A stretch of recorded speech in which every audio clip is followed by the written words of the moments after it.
You have changed my mindset forever. I am Indeed. now just a figment of my own imagination. All right. Hey, folks, it is February the 8th, and today we're going to see if we can finish up our unit over the American Revolution. So this is probably the first time you heard it, but we're going to have a test on Friday, and that test is going to be over the section that we had over the 13 colonies and this one over the American Revolution. We're going to start our lecture over the next section on Wednesday, but that will not be on your Friday test. The test will be posted on the Google Classroom, but I will submit your grades into Canvas. So watch for that there. All right, kids. Hey, let me open it up. I thought I opened it. I didn't see where we left off last time. All right, yeah. So if you'll recall, things were getting hot. We had Lexington and Concord. Patriots had died. Redcoats died. We were having a siege at Boston. We had the Second Continental Congress, the famous Olive Branch Petition, which was turned down by the king. And so now Washington finally gets the cannons to help out. And when he gets those, he's able to actually take Boston from the British. And this is going to really let the British know that they're going to have to do something or the colonies will be lost, right? Oops. There's old Georgie. Fancy campground back there. So let's see here. And here, I think this is a painting of him actually welcoming the arrival of the cannons. So like, all right, come on. Or from Fort Ticonderoga, I think. We're always must be. All right, so the early war, 1776. As Washington marched to New York, Thomas Paine's common sense spurred revolutionary fervor. So it's some of the propaganda, some of the ideology. I mean, a revolution needs an ideology. And Thomas Paine was able to express that ideology to normal, everyday people. We are going to read the second half of it later. So just keep that in mind that he's saying this in everyday language, but they're condensing a lot of the mood and the sense of what's going on within people's hearts at this time. The Second Continental Congress appointed Thomas Jefferson, John Adams, Ben Franklin, Roger Sherman, and Robert Livingston to pen the Declaration of Independence. And so Thomas Jefferson, he penned it, but he's often credited with being the person who was the biggest shaper of ideas for this document.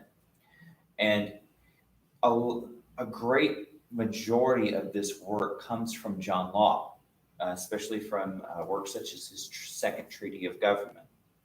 And so even the language, like life and liberty and the pursuit of happiness, is almost word for word from John Locke, who would have said life, liberty, and property. Yeah.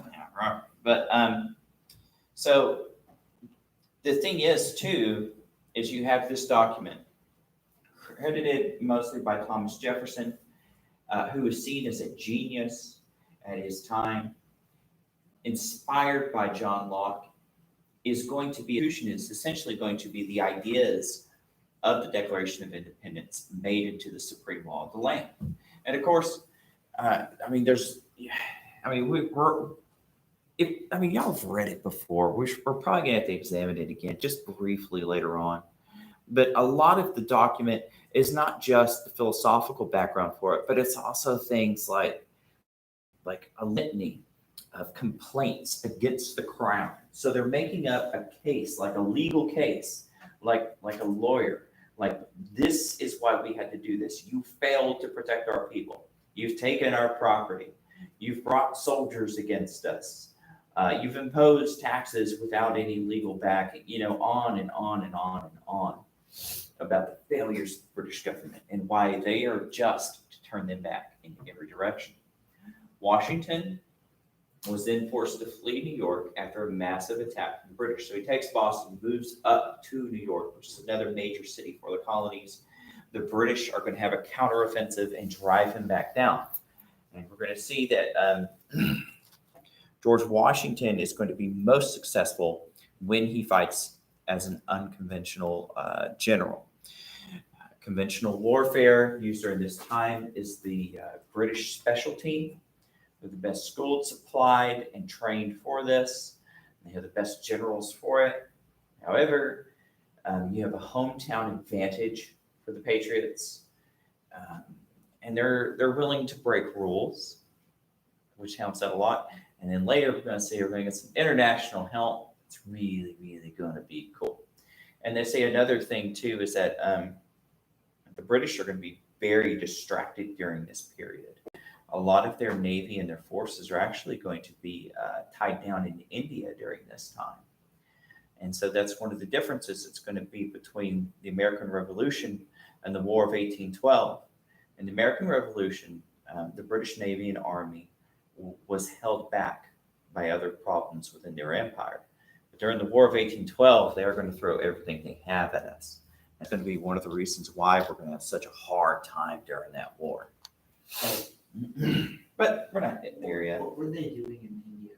Well, during this time, like in India, they're going to start consolidating their power there. They're going to do things like install like puppet princes and stuff like that. They're going to start taking over whole portions of India under the crown's empire. And India is worth a lot of money because so many things like precious jewels, and spices, and all this stuff comes from India. Whereas, India is one of the reasons why people wanted to explore the New World. They're trying to get there because of all these commodities that can only come from there. But yeah, they're going to do. They're going to set up essentially what you have like the official government, like a shadow government. So you're going to have puppet princes who are there, and the only reason they're in power is what they'll do is they'll select a prince from basically a minority population that the people don't really care about. Like, this guy's in charge, and our soldiers are making sure he's in charge. Well, the puppet prince will do anything the British ask because he knows the only reason he's there and the people don't tear him apart is because the British are protecting him. But it looks legitimate from the outside because he's somebody from that country.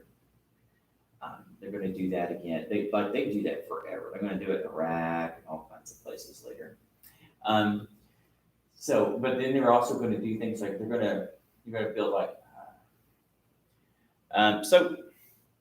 Hey, there's a famous painting. What's Washington Crossing? The Delaware. Yeah, the Delaware River. So the thing is, they say that there wasn't like chunks of ice in it, but man, that sure looks cool. So yeah, it's like we were talking about unconventional warfare, middle of the night, river crossing. Was it like Christmas morning, wasn't it? Gonna go get those drunk Hessians, the German mercenaries, and surprise attack them. I mean, you could draw the parallels with Sam Houston when he defeated Santa Anna. You had the Mexican army having a siesta. A lot of the troops were taking a nap, and then Sam Houston's forces cross the river and attack. So pretty interesting. So short on supplies and discipline, Washington grew desperate. In 1776, the Battle of Trenton, Washington led a surprise attack against 1,500 Hessian mercenaries. Most of them were taken as prisoners, and Washington gained much needed surprise. And so as mercenaries, this is a problem you're going to have throughout Europe. It's you've always had mercenaries in Europe, but they're going to be a significant problem from the Renaissance through the Reformation, all the way through like modern times, essentially, because it's expensive to keep up military forces, especially in good numbers. And so it's going to be one of the things that's going to end feudalism. It's because it's really expensive to have people trained in firearms, to equip them, keep them on full time as trained soldiers. It's one of the reasons why it's going to be the work of monarchies. Well, mercenaries are going to be a way to where if you're not a super rich monarch, you can't keep a military around the whole time. You can hire guys like this when you need them, but they don't always attract the best. A lot of the times they're young men who, are a bit cruel, social problems, maybe getting paid to kill for a living. And so they were known as being some of the worst occupiers here in the colonies. So when Washington defeated them, that was a big morale boost for the soldiers. And of course, it was winter. So getting these supplies for the troops, food, blankets, clothing, stuff like that, ammunition, was very helpful for his war effort. They had spent a lot of time hiding out in the forest, away from the major cities and things like that, evading the British Army, waiting for the right opportunity to attack. And they couldn't get a lot of supplies from the colonists. For one, you couldn't get the colonies to all agree to pay for the army. But two, a lot of the everyday people just didn't have a lot to donate or to give. They were scared. And so it was a really hard logistical problem for Washington. So being able to get this really helped out a lot.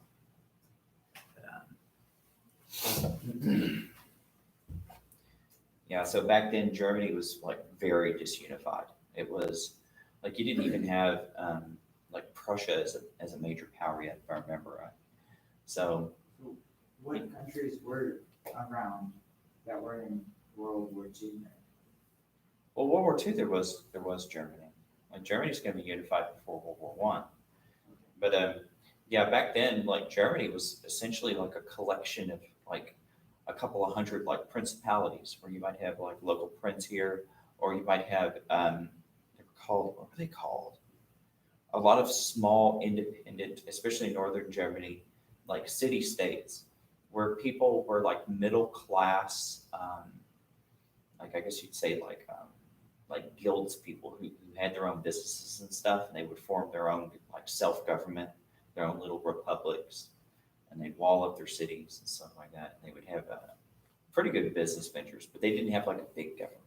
And because they were little fish, Germany, especially during the Reformation, was always used as the battleground of Europe. They're like, they don't have a big king there. Instead of fighting on our own lands, let's go fight over there in Germany and kill each other. And it's terrible for the Germans because they're like a defenseless people mostly, who would have like in the middle of these wars just have their little farms tore up, and then they'd starve and stuff like that. Yeah, like the religious wars after the Protestant Reformation was terrible, terrible, and people who lived in what we now call Germany.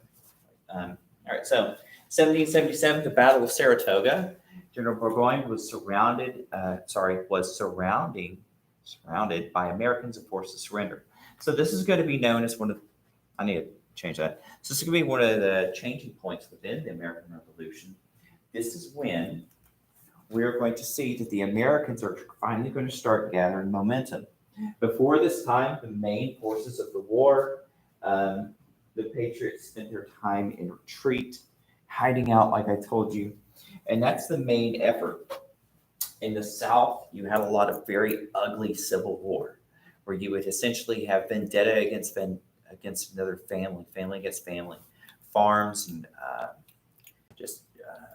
plantations burnt to the ground, people run off homeless or murdered, a lot of revenge killing. In fact, you see that a lot in the Civil War too.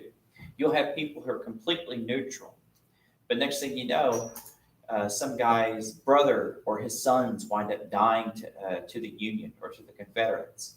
And so they start doing something called bushwhacking. And especially in the South, a bushwhacker is essentially somebody who's not in a military, and they would do guerrilla war, like revenge killings and stuff. And so there was a lot of that. You can think like that's one of the fears people always had in Iraq and Afghanistan. If you bomb or you kill some terrorists, well, next thing you know, the non-terrorist members of their family are going to be radicalized. And sometimes it happens, but sometimes they just got too scared for it. All right, so the victory gained 7,000 muskets, 42 cannons, and nearly 6,000 prisoners for the Patriots. So once again, it's kind of like scrapping by and looting equipment as you go. So once again, like it's a logistical problem. We don't have factories to make a lot of things. The muskets that were made in America by Americans were good. They were better than the British muskets. Like the British muskets, if I remember right, weren't even rifled, whereas some of the American ones were, which means they were more accurate and could go further. However, they were made by hand for the most part by gunsmiths. They didn't have like whole factories to churn out things. This victory showed the French that the Americans could hold their own. And that's one of the reasons why we call it the turning point.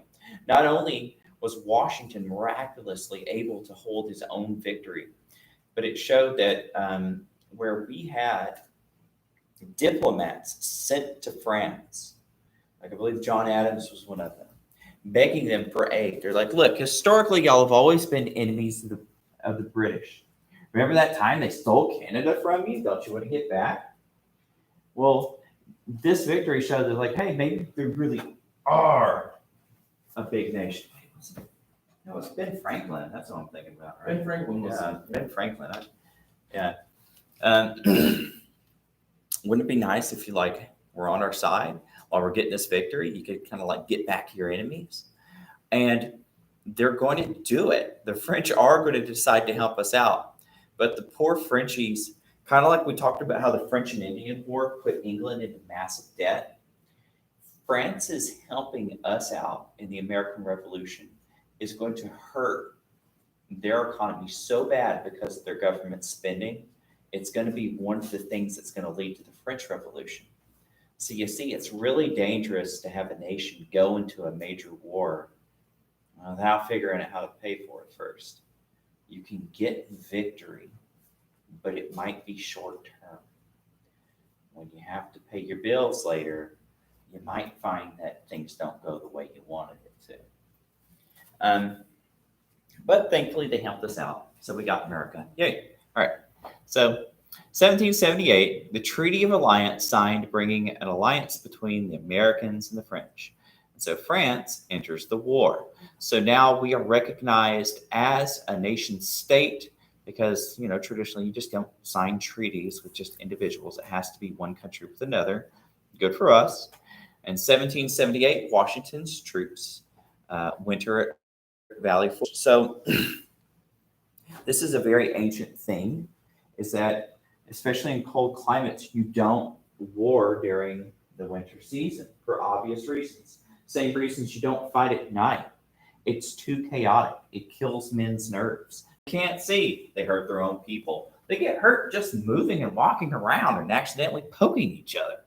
It doesn't do that well. Even modern soldiers with night vision, they have to train with those things a lot just to be able to do things as simple as movements and stuff. So you can imagine people who are night blind, especially back then, you probably had a lot of people who needed glasses and didn't even have those. So that could be a pretty big problem. Bifocals didn't even exist. So Yeah. Yes, ma'am. Yeah, go ahead. So don't fight at night. Don't fight in the winter. So they have the winter. But guess what? Like I mentioned, they had a lot of supply problems. So it would be more deadly than a lot of the battles, or bedding and stuff like that. So it's going to be bad. It's going to be bad. They're going to do the best they can and barely pull through.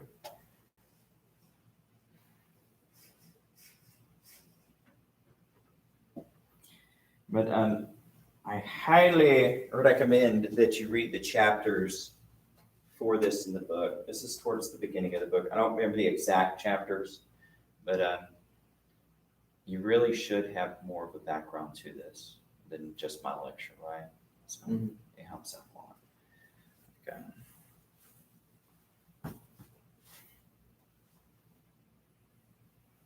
So I'm kind of speeding through it. We're going to slow down when we get to other units, and I'm going to give you more information. For some reason, I always speed through the American Revolution. I don't know. My Civil War stuff is long and big. I guess I just kind of got into it when I made that one. All right. Hey, here we go, Valley Forge.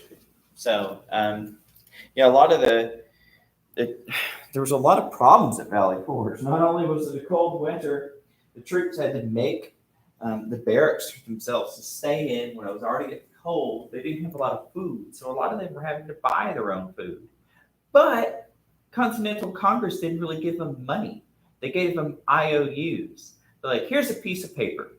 When we win the war, and if we make an awesome government one day that happens to get tax revenue, we'll pay you back for dying for us. And so that's not very good. And this is going to be a major problem later on once the federal government's created, because you're going to have soldiers who are going to be like, hey, where's my money? And it's going to be like, how do we pay them back? And so a lot of these soldiers, they had a massive problem. You would have merchants bring in like food and clothing and stuff like that. And soldiers would be like, I don't really have any money. We're like, okay, give me your musket and I'll give you some beef jerky. And so you would have a problem where soldiers were actually trading their firearm for food and items like that. And so that was a problem George Washington had to stop. Another thing is, too, you had merchants doing things like cheating the Patriots. So it'd be like, well, I can only load so many pounds on my cart for my draft horse to pull. So how do I lighten the load so I can add more barrels? Well, I'll just take this pickled meat and I'll drain all the vinegar out, and then I'll just be able to load another barrel. By the time they get to the troops, the meat's all kind of rotten. So then they would sell like rotten food to the soldiers and give them a lot of food poisoning. A lot of them would die from that. A lot of soldiers were dying of dysentery because they didn't have good camp practices. You have to be very mindful of hygiene when you have that many guys living together. Because when they're cold and miserable, they don't pay attention to clean water and clean hands. And next thing you know, because they're so cold and miserable and feeling kind of lazy and sorry for themselves, they get dysentery and die. So it's tough. You got to have discipline in this kind of environment. So 1777, 1778 at Valley Forge, Washington's army settled in for the winter. The troops were out of food and new clothing, and some of them the stories go that they're barefoot and their clothes had holes in them and they're like wet. And I'm telling you, when you're wet and miserable and tired in the snow, especially for days at a time, it really wears on you and you get real hungry. When your body's like shaking for days and that's the only way it's keeping you warm is just from your shivers, you burn a lot of calories and you get really tired and hungry. So 1/4 of the 10,000 troops died. Those who tried to desert were shot as Washington pleaded with Congress for aid. And that's a pretty common form of discipline for deserters, to be executed, military discipline. Meanwhile, Marquis de Lafayette became Washington's aide and French correspondent. So this young, idealistic French noble came over to essentially assist and make sure he also made aid request to France. Washington really liked this kid too. Like he essentially, I think he referred to him as like his adopted son or something like that. Like they were always side to side, right? So, and Lafayette's he's like really into this Enlightenment ideology, where you have people who are going to make a new kind of government, a republic based on the best of ancient learning, but also with all these cool philosophical ideas, and many of them which came from France. And so that's going to be okay. During the same time, you're going to have like a very strange guy called Frederick von Steuben. And so whenever you see like von in a German name, it usually means like they're a nobility, right? Well, apparently he was some guy who was off in like, I think a couple of different militaries in Europe. And he wound up paying for like a title of nobility just so his name would sound better and he got more respect. Beethoven actually did something kind of like that. So he comes to America mysteriously, barely speaks any English, and offered up his services to like whip the American army into shape and to make them into a standard disciplined military. And apparently the only words he could really speak clearly in English were curse words. And so he had an interpreter. And so like the troops would all understand like the curse words, but the interpreter would have to like translate what exactly he was trying to tell them to do. And so they had to learn how to march, stand the line, fire and volley, do different maneuvers, march different intervals, do like, things like retreat. Turning a big column of men takes training. Like that's why things like marching band and stuff, one of the reasons why you have to do so much training is because when you're walking around like that, it's a big problem. You think about armies such as Alexander the Great. you think about the phalanxes, the Greeks, they would have to train constantly just to be able to align shoulder to shoulder and move as a disciplined unit. And so he did that. And he also incorporated corporal punishment, and that means whipping. So he was a pretty hard dude. And so, yes, no problem, no problem. Whoa, gosh, that's a lot of chat.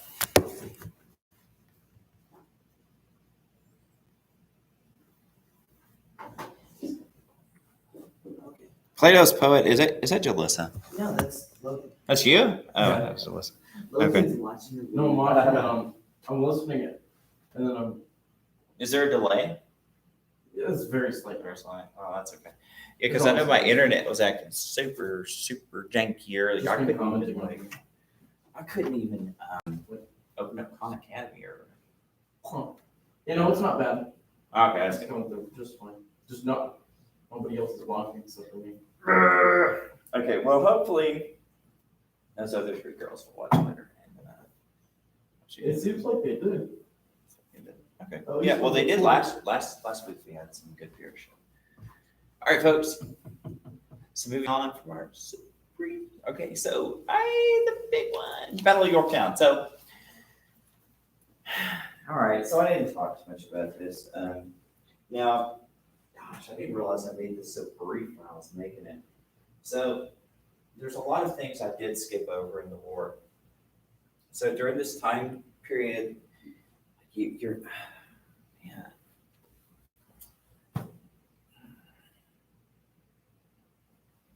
So during this time period, the British actually had a three-pronged attack in which they were going to go. Am I getting this mixed up with the War of 1812? Ah, gosh, never mind. I'll hold up. So in 1781, Yorktown General Cornwallis advanced his 9,000 troops to Yorktown along the coast. As he attempted to create a southern harbor for the British, Washington moved in troops, and the French defeated the British Navy. The French then bombarded the British from the sea as Washington's army surrounded them. Cornwallis then surrendered, ending the last battle of the war. I made this really brief. You know, I think tomorrow I'm going to bring up some of the things that I skipped over in the war. Because like the British three-pronged attack, Benedict Arnold, things like that.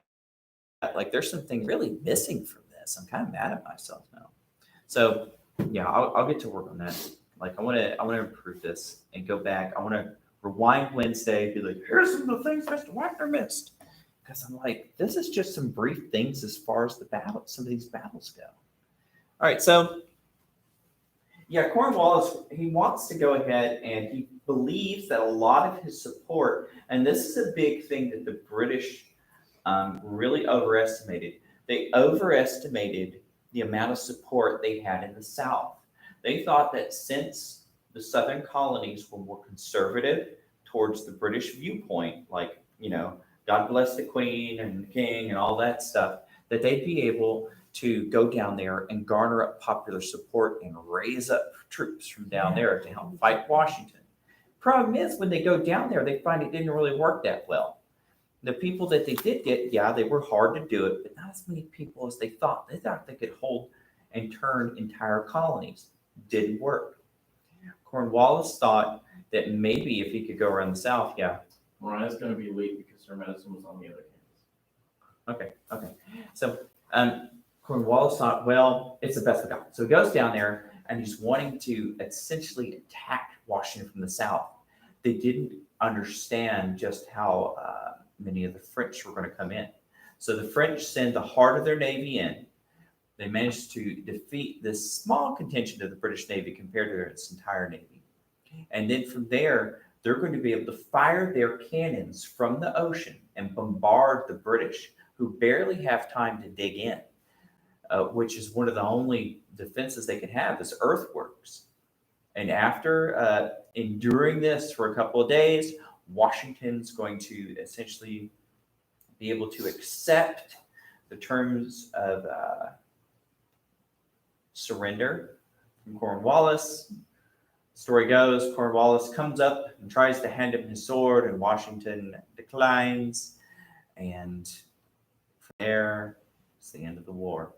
The British are going to be super mad about this. Why did he decline the sword? Probably a gentlemanly thing. You even have like stories in World War II where we'll say like a Nazi officer is surrendering his fort, like say in Italy or something like that, and tries to hand over his pistol. It's just old fashioned kind of thing. But why Washington didn't do it, I'm not entirely too sure. You see something similar with the end of the Civil War. Like Grant really didn't care about just completely defeating his enemy and having that kind of symbology. He was very friendly to Robert E. Lee, and they met one another like on equal terms. So which is good because that was super destructive war, and even after it was over, there was still a lot of bloodletting. So if Lee would have done something like callous, like tell the people to keep fighting or something like that, then we probably would have had like a South American style civil war where it carries on for generations, and the nation never heals. So luckily it didn't go that far. Now there was a lot of not healing going on after the Civil War, but luckily it wasn't just like guerrilla bands out there like slaughtering each other. Yeah. Yeah. Hey, there's a lot of stuff. You look at like Jim Crow and the Klans and all that other stuff, and I'm like, yeah, that's a lot of not healing. All right. New government. So in 1781, we have the Articles of Confederation ratified in order to establish an emergency government. Congress had full powers over the government, such as foreign relations and problems between the states. No judiciary or executive branch. They didn't want any of that tyrannical British stuff. Everybody wanted their own colony to have military power. And that military power was something that you just handled your own local affairs. The colonies were all people who, yeah, sure, had similarities, but they had so many different things that set them apart. There were some colonies during this time that had state churches to where you didn't have to go to that church, but you had to pay a tax to the state to help keep the church going, right? And of course, those churches usually fulfilled a lot of functions today people think of as governments doing, like hospitals and orphanages and poorhouses and stuff. But still, it's a different mindset. So you could not tax or enforce laws. Congress couldn't do that. The states did that. 9 out of 13 colonies must vote to make a law. 13 out of 13 must vote to amend the document. 8, which is the Articles of Confederation. So amendment process had to be completely unanimous. Everybody had to go for it. Lawmaking, very hard. Well, that's something we kept from the Articles of Confederation for sure. Yeah, lawmaking is hard, unless you're a lawmaker. Unless you're a lawmaker. Yeah, if you're not one of those special magic sponsors, like somebody who is in Congress with status, or in the Senate with status, or the president, because presidents can push laws pretty easily. That's one of those things we're going to get later. So yeah, the Articles of Confederation are, and we're going to see, like, if you remember, like, the Constitution is going to come as a surprise to most Americans because they thought all the bigwigs were going to Pennsylvania to go fix the Articles of Confederation, not make something new. But they did, and it's pretty much worked out, I think. The Constitution is going to be such an impactful document that most governments in the world are going to adopt something that sounds very similar. You're telling me somebody hand wrote that? Yep. Oh my gosh. Yeah, I just realized that person had to have the most neat handwriting. Penmanship used to be something that was like very, very, people were very prideful of it. I would be too if I could write like that. And it's quill work too. So you you just think about it, you have to hold that quill at different angles to make those little just. That's insane. Yeah. So it's almost like calligraphy, really. You're just like painting the letters on. And they did it in such straight lines. Oh yeah, look at that. Look at those two Fs. I mean the L's. I'm sorry, L's. They look. I Look bet, at type print. I bet they like drafted the whole thing and then they went back and took like 3 days to write that. Well, yeah, you don't see any erase markers. You don't see them like because they'd have to like scrape it off essentially and start back over. All right, let's go to our last one. Peace at last. Can you go back to the? Okay, I do want to add some things to go back over in the American Revolution. See, I'm in it way too brief. Wow. All right, but once again, read. If you need to borrow one of my books, just ask. Would you borrow one? Doesn't seem like anybody's buying them this year. I mean, some of y'all did, but I you- bought them from a previous person. you did. I know Karis bought a few books. It worked. I almost felt bad too. I knew she didn't go to class, and I'm like, maybe she needs the book. Okay. All right, let's go to our last one. So, peace at last. Oh, yep, there he is. There's Jordy. He's like, Why is there a Spartan helmet? Why not? oh, that just looks like a cavalry officer's helmet. I mean, it's That looks brown. No one else It does. looks bronze, Joseph. it's My ceremonial. skin. You. All right, so Parliament then cut off all funds for the war and negotiated for peace. British Parliament, remember? So after they heard Cornwallis lost, like, shoot, well, let's just end it. It's the colonies are costing us so much money. Let's just stop it. So in 1783, we have the Treaty of Paris. And here are the following points, 6 points for that. Ended the war and recognized colonial independence. Set the U.S. and the Canadian borders fixed. Americans could fish in Canadian waters. That was a big thing to them. That was a big thing because a lot of the northern states got a lot of their commerce from fishing there and then selling them to the British. It's alive. That was creepy. Now, the British promised to leave their frontier forts that were in our territory. They didn't do it. That's going to be one of those things of contention for the War of 1812. Americans were also to return loyalist property. So, whenever the war started, it's going hot and heavy. A lot of Americans who were loyal to the British government were either forced to flee to Canada or England, or they chose to. But they, of course, they left their farms and their homes and a lot of their, their businesses. Well, that property was confiscated by the Americans. The British were like, well, you need to pay us back for this. We're like, yeah, we'll do it. We did do it. The British were to return escaped slaves. So the British did something smart. They told a lot of these enslaved people from Africa, hey, if you help us out, we will give you your freedom.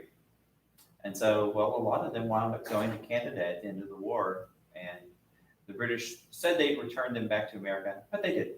So that's good. And it makes sense. Now, they weren't treated nicely by our standards by the British, but they were free. And so they and their children were never enslaved after that. So In America or in England? Well, there were slaves owned by colonists. Right. The British came in, hey, we'll liberate you if you Did help they get us. liberated in did they get liberated and taken back to England, or did they get liberated Canada. and stayed in the States? Canada, moved up to Canada. Canada.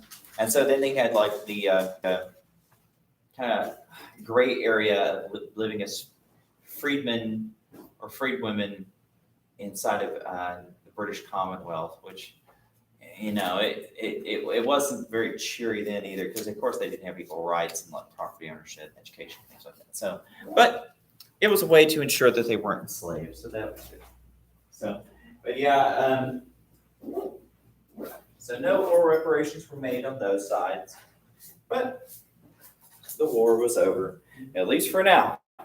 Now, we're going to see, however, the British are not going to respect the sovereignty of the 13 colonies, now the United States of America. We're going to see that later on, American citizens will be kidnapped and called British subjects. American territory will have British soldiers on it, and they will be told that it is British land. And it's going to lead to some nasty stuff later.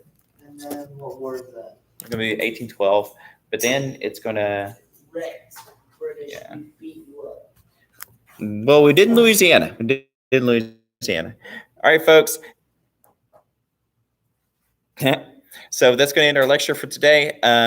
So I'm gonna add to this some of the things that I missed, and we might start moving on to the Constitution, and then test is on Friday over this unit and the first unit. So talk to you later.